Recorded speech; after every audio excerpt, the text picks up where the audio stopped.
Siguro ni bati kag mga kahadlok, ni bati kag mga kabalaka, o kulang siguro kag self-confidence, wala kay kisalig si mohang kaugalingon siguro, inungdan nga hangtod karon dili niyo makita ang imuhang pag-asenso. Paminaw kay mo ni atong devotional karong buntaga.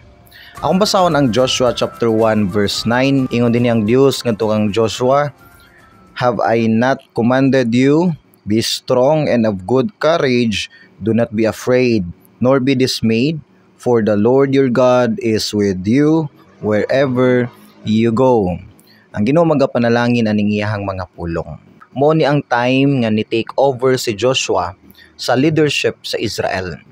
Namatay na si Moses kay tigulang na siya. Karon nangita karon ang congregation sa Israel kinsay ipuli ni Moses. And then ilang gipili si Joshua, ang isa sa mga right hand ni Moses. You know si Joshua, mas bata siya kay sa ni Moses, and nakita niya unsa kalisod i-lead ang Israel. And nakita po niya unsa kagahi ang mga ulo sa Israelites.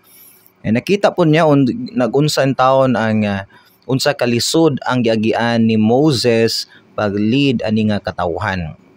And then nakita po ni Joshua nga instrikto pod ang Dios sa pagdumala sa pag-obey sa mga sugo sa Ginoo. So si Joshua na siya sa punto nga nagduha-duha siya kung iya bang dawaton ang calling sa pag-lead sa Israel. And sa diyang nagduha-duha si Joshua, gistorya siya sa Ginoo nining verse 9.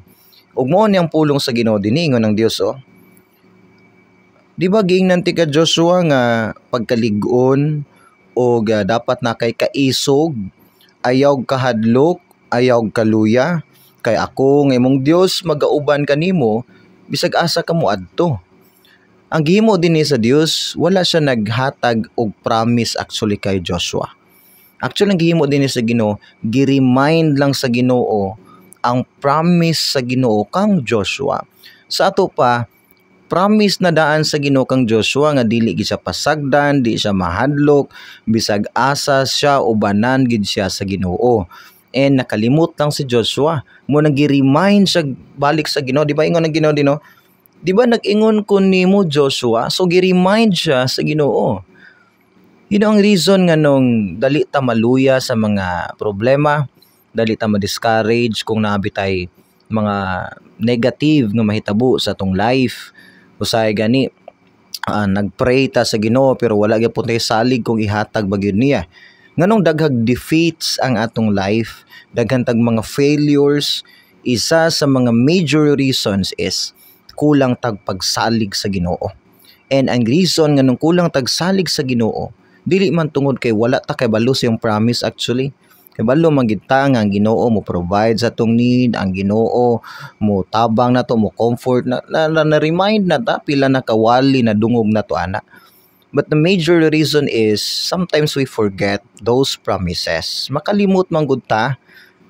Itasin pin ang Ginoo mo himo na po bag-ong saad. No, nakalimot lang ta dugan na ng promise sa Ginoo. And dili ka kinahanglan magkinabuhi anang imuhang kahadlok, kaulaw, low self-esteem, pagka-negative, pagka-self-defeated nga mindset, na dili ka kinahanglan magkinabuhi ana. Kay hangtod nga naa ka na nga klase sa mindset sa imong life, di gid niyo ma-enjoy ang benefit sa usa ka anak sa Dios. Di ba? You know, pag-lead biyang Joshua, powerful kayang leadership. Napatabok niya ang Israel sa mga pila ka mga delikado nga mga agianan. Iyang nahatod ang Israel sa promised land. You know si Moses, na-fail si Moses yung leadership. Wala niya nahatod ang Israel sa promised land, namatay na lang siya. Pero si Joshua ang naghatod, of course, guidance sa Ginoo. Through his leadership, nahatod niya kini sa promised land sa Canaan. So imagine na kung si Joshua nagpagahi pa siya siyang ulo, kung nagduha-duha pa siya, kung nagpadala siya sa iyang kahadlok o sa iyang lack of self-confidence. Diba? Dako kay chance nga di kabot ang Israel sa Canaan. Pero ang Joshua nga nahadlok nga kulang og self-confidence, ang nagduha-duha sa iyang kapasidad, moonoy Joshua nga nakaabot sa promised land. ngano kay na-remind siya balik sa promise sa Ginoo. So remind ti kag balik sa promise sa Ginoo, ingon siya, dili kanya pasagdan. The same God nga ni promise ni Joshua, the same God nga atong giserve karon, the same God nga nag-work out karon sa imong life. So remind ti kag balik, i-apply nato ning pulong sa Ginoo kang Joshua sa imong kinabuhi. Ingon ang Ginoo din hinimo ha. Ingon siya, di ba giingnan ti ka nga dili ka mahadlok, magpakalig-on ka, o dili ka maluya, kay ako nga imong Dios magauban nimo bisag asa ka muadto.